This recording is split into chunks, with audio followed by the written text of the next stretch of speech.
Assalamualaikum warahmatullahi wabarakatuh. Di sini saya akan menjelaskan makalah yang berjudul Pendidikan Islam Masa Orde Lama. Di sini poin yang pertama yaitu pembentukan UU Pokok Pendidikan dan Pengajaran. Pendidikan pada masa Orde Lama merupakan wujud interpretasi pasca kemerdekaan di bawah kendali kekuasaan Soekarno yang cukup memberikan ruang bebas terhadap pendidikan. Pemerintah memiliki asas sosialisme, yang pada dasarnya konsep sosialisme dalam pendidikan memberikan dasar bahwa pendidikan merupakan hak semua kelompok masyarakat tanpa memandang kelas sosial, di mana setiap orang merasa bahwa dirinya itu sejajar dengan yang lain, serta setiap orang itu memiliki hak untuk mendapatkan pendidikan. Orde Lama berusaha membangun masyarakat sipil yang kuat yang berdiri di atas demokrasi, kesamaan hak dan kewajiban antara sesama warga negara, termasuk dalam bidang pendidikan. Inilah amanat Undang-Undang Dasar 1945 yang menyebutkan salah satu cita-cita pembangunan nasional adalah mencerdaskan kehidupan bangsa. BPKNIP memerlukan 7 kali rapat dalam membahas rancangan Undang-Undang Pokok Pendidikan dan Pengajaran. Dalam rapat tersebut, masalah yang dibahas antara lain yaitu pendidikan masyarakat, pendidikan agama, sekolah partikelir atau swasta, dan bahasa daerah.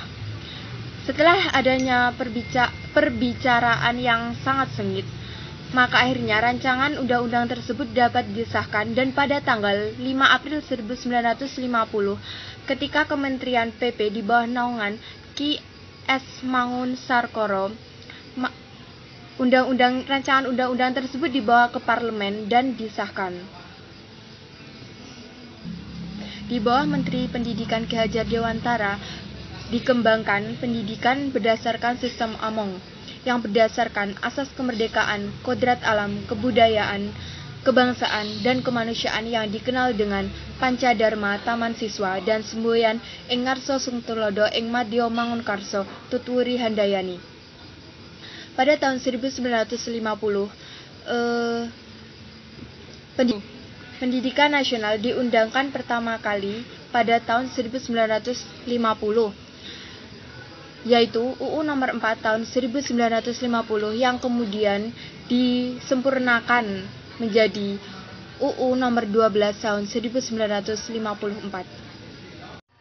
Melanjutkan pemaparan materi dari Mbak Alvina, masuk pada poin yang kedua yaitu kebijakan pemerintah Orde Lama di bidang pendidikan Islam. Di sini ada sedikit sejarah singkat sebelum pemerintah membuat kebijakan mengenai pendidikan Islam pada masa Orde Lama. Sejak awal kemerdekaan, pemerintah rakyat Indonesia itu melakukan pembinaan pendidikan, khususnya pembinaan pendidikan agama Islam. Penyelenggaraan pembinaan pendidikan agama Islam pada sekolah umum dan perguruan tinggi dimulai sejak dibentuknya Departemen Agama, yaitu pada tahun 1946. Selanjutnya, sekitar tahun 1950, rencananya itu pendidikan agama di seluruh wilayah Indonesia itu disempurnakan dengan dibentuknya panitia. Panitia tersebut dipimpin oleh Profesor Mahmud Yunus dan Mr. Hadi. Panitia tersebut membuat SKB. SKB itu kepanjangan Surat Keterangan Bebas, di mana SKB tersebut memiliki 5 poin isi. Yang pertama itu pendidikan agama diberikan mulai kelas 4. Yang kedua, daerah-daerah yang masyarakat agamanya itu memiliki agama yang kuat seperti daerah Sumatera atau Kalimantan, pendidikan agama itu diberikan mulai kelas 1, namun dengan syarat pengetahuan umum tidak boleh berkurang dibandingkan dengan sekolah yang pendidikan agamanya diberikan ketika kelas 4. Dan yang ketiga, sekolah lanjutan pertama dan tingkat atas itu diberikan pendidikan agama sebanyak 2 jam per minggu. Yang keempat, pendidikan agama diberikan kepada siswa minimal 10 anak per kelas. dan siswa tersebut harus mendapat izin dari orang tua atau wali. Yang terakhir, pengangkatan guru agama, biaya pendidikan agama, dan materi pendidikan agama ditanggung oleh Departemen Agama. Sekian pemaparan makalah dari saya, selanjutnya akan dilanjutkan oleh Mas Budiono. Assalamualaikum warahmatullahi wabarakatuh. Saya Dubijono dari kelompok 8 ingin menyampaikan materi tentang kedudukan PAI di sekolah umum. Dalam perspektif historis, keberadaan mata pelajaran pendidikan agama Islam di sekolah umum mengalami perjalanan panjang dan rumit seiring dengan kondisi sosial politik yang menyertai. Hal ini bisa ditelusuri sejak masa penjajahan hingga era reformasi. Di masa Belanda, pendidikan agama tidak ada. Peluang diajarkan di sekolah pemerintah dengan alasan pemerintah bersikap netral. Kebijakan Jepang lebih lunak, tidak lebih baik dari Belanda dengan mengizinkan pendidikan agama diajarkan di sekolah. Setelah Indonesia merdeka, secara perlahan dan pasti posisi PAI di sekolah umum mulai menguat.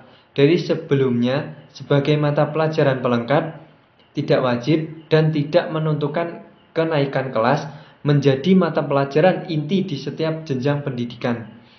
Meskipun posisi PAI di sekolah umum cukup kuat, tidak berarti lepas dari masalah, terutama dalam tataran aplikasi. Dari 3 jenis lembaga pendidikan yakni